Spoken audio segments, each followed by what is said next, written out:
El ahogado más hermoso del mundo.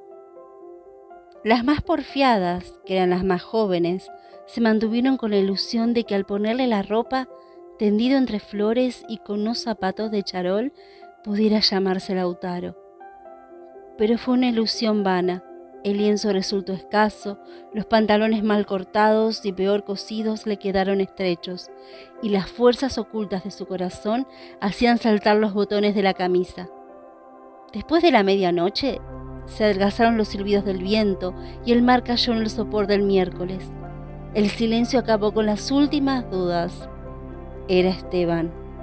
Las mujeres que lo habían vestido, las que lo habían peinado, las que le habían cortado las uñas y raspado la barba, no pudieron reprimir un estremecimiento de compasión cuando tuvieron que resignarse a dejarlo tirado por los suelos.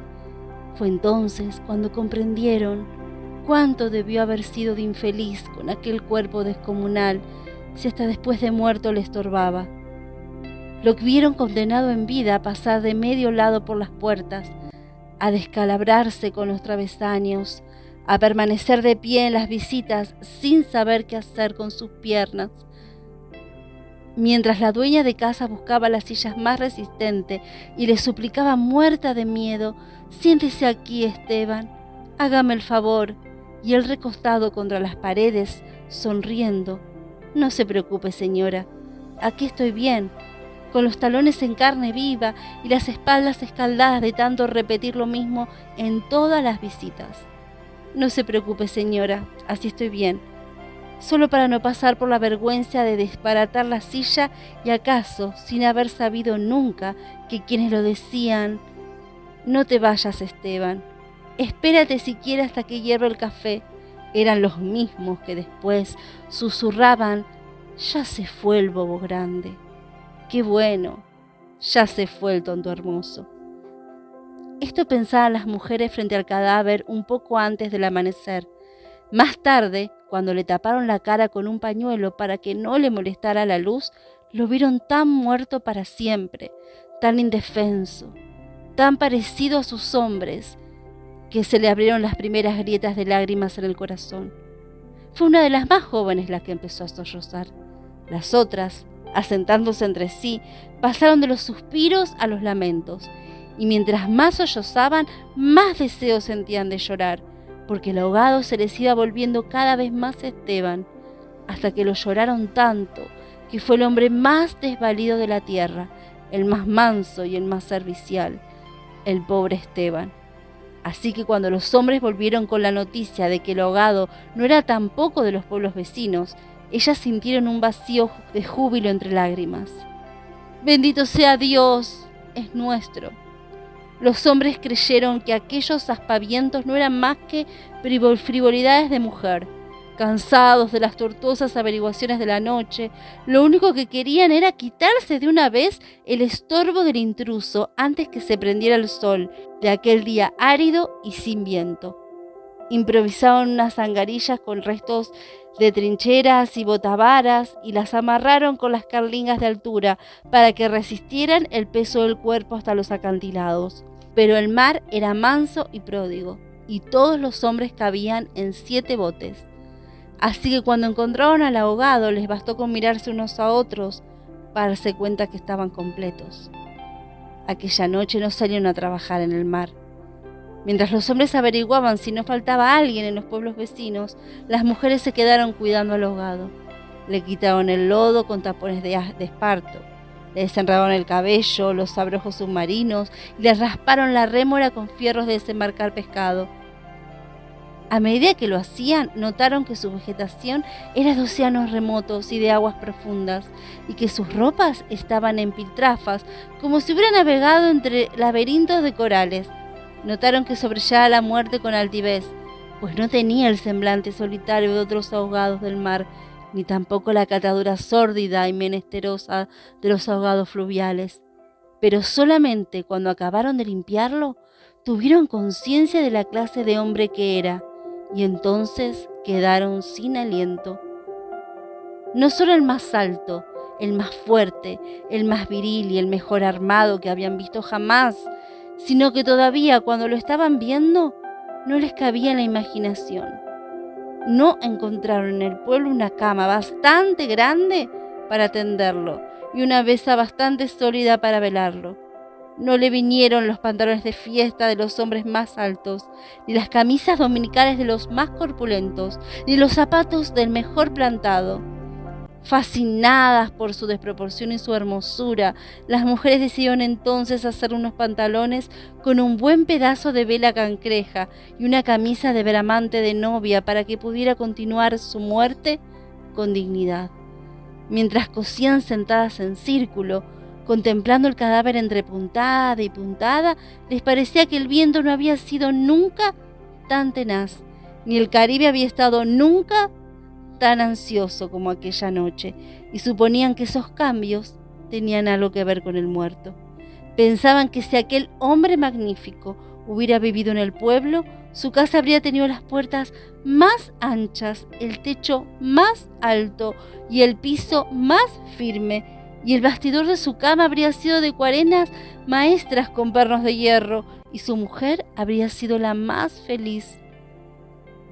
Pensaban que había tenido tanta autoridad que hubiera sacado los peces del mar con solo llamarlos por su nombre, y había puesto tanto empeño en el trabajo que hubiera hecho brotar manantiales de entre las piedras más áridas, y hubiera podido sembrar flores en los acantilados.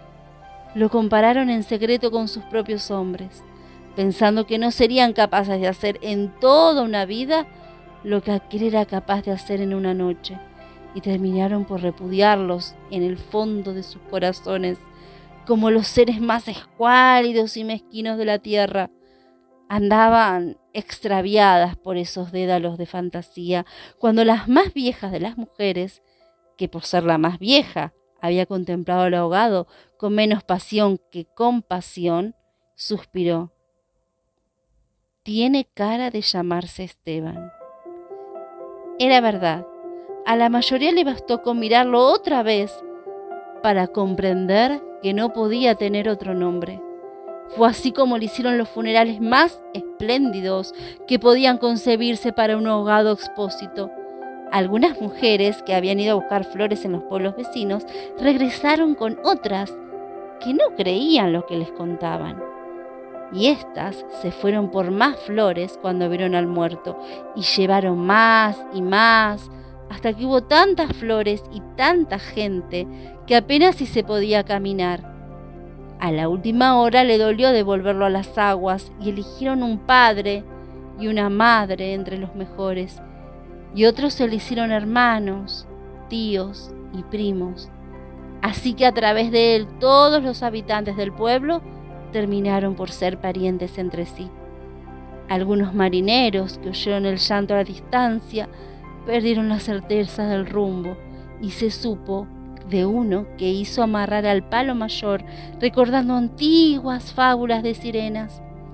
Mientras se disputaban el privilegio de llevarlo en hombros por la pendiente escarpada de los acantilados, hombres y mujeres tuvieron conciencia por primera vez de la desolación de sus calles, la aridez de sus patios, la estrechez de sus sueños frente al esplendor y la hermosura de su ahogado.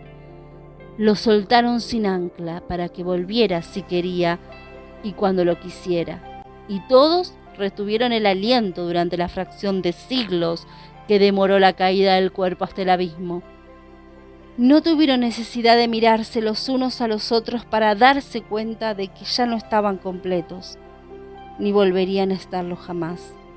Pero también sabían que todo sería diferente desde entonces, que sus casas iban a tener la puerta más ancha, los techos más altos, los pisos más firmes, para que el recuerdo de Esteban pudiera andar por todas partes sin tropezar con los travesaños, y que nadie se atreviera a susurrar en el futuro: «Ya murió el bobo grande, qué lástima, ya murió el tonto hermoso», porque ellos iban a pintar las fachadas de colores alegres para eternizar la memoria de Esteban, y se iban a romper el espinazo excavando manantiales en las piedras y sembrando flores en los acantilados, para que en los amaneceres de los años venturosos los pasajeros de los grandes barcos despertaran sofocados por un olor de jardines en alta mar, y el capitán tuviera que bajar de su alcázar con su uniforme de gala, con su astrolabio, su estrella polar y su ristra de medallas de guerra, y señalando el promontorio de rosas en el horizonte del Caribe, dijera en 14 idiomas: miren allá, donde el viento es ahora tan manso que se queda a dormir debajo de las camas, allá donde el sol brilla tanto que se saben hacia dónde giran los girasoles. Sí, allá es el pueblo de Esteban. Quisieron encadenarle a los tobillos un ancla de buque mercante para que fundiera sin tropiezos en los mares más profundos, donde los peces son ciegos y los buzos se mueren de nostalgia, de manera que las malas corrientes no fueran a devolverlo a la orilla, como había sucedido con otros cuerpos. Pero mientras más se apresuraban, más cosas se le ocurrían a las mujeres para perder el tiempo. Andaban como gallinas asustadas, picoteando amuletos de mar en los arcones, unas estorbando aquí porque querían ponerle al ahogado los escapularios de buen viento, otras estorbando allá para abrocharse una pulsera de orientación, y al cabo de tanto, quítate de ahí, mujer, ponte donde no estorbes, mira que casi me haces caer sobre el difunto. Los hombres se los subieron al hígado las suspicacias y empezaron a rezongar que con qué objeto tanta ferretería de altar para un forastero. Si por muchos estoperoles y calderatas que llevaba encima, no se le iban a masticar los tiburones. Pero ellas seguían tripotando sus reliquias de pacotilla, llevando y trayendo, tropezando, mientras se le iba en suspiro los que no se le iban lágrimas. Así que los hombres terminaron por despotricar de que cuando acá semejante alboroto por un muerto al garete, un ahogado de nadie, un fiambre de mierda. Una de las mujeres, mortificada por tanta indolencia, le quitó entonces al cadáver el pañuelo de la cara, y también los hombres se quedaron sin aliento. Era Esteban. No hubo que repetirlo para que lo reconocieran. Si les hubieran dicho Sir Walter Raleigh, quizás hasta ellos se habrían impresionado con su acento gringo, con su guacamaya en el hombro, con su arcabuz de matar caníbales. Pero Esteban solamente podía ser uno en el mundo, y allí estaba, tirado como un sábalo sin botines, con unos pantalones de 7 mecinos y esas uñas rocallosas que solo podían cortarse con cuchillo. Bastó con que le quitaran el pañuelo de la cara para darse cuenta que estaban avergonzados, de que no tenía la culpa de ser tan grande, ni tan pesado, ni tan hermoso. Ni si hubiera sabido que aquello iba a suceder, habría buscado un lugar más discreto para ahogarse en serio. Me hubiera amarrado yo mismo en una áncora de galeón en el cuello y hubiera trastabillado como quien no quiere la cosa en los acantilados, para andar ahora estorbando con este muerto de miércoles, como ustedes dicen, para no molestar a nadie con esta porquería de fiambre que no tiene nada que ver conmigo.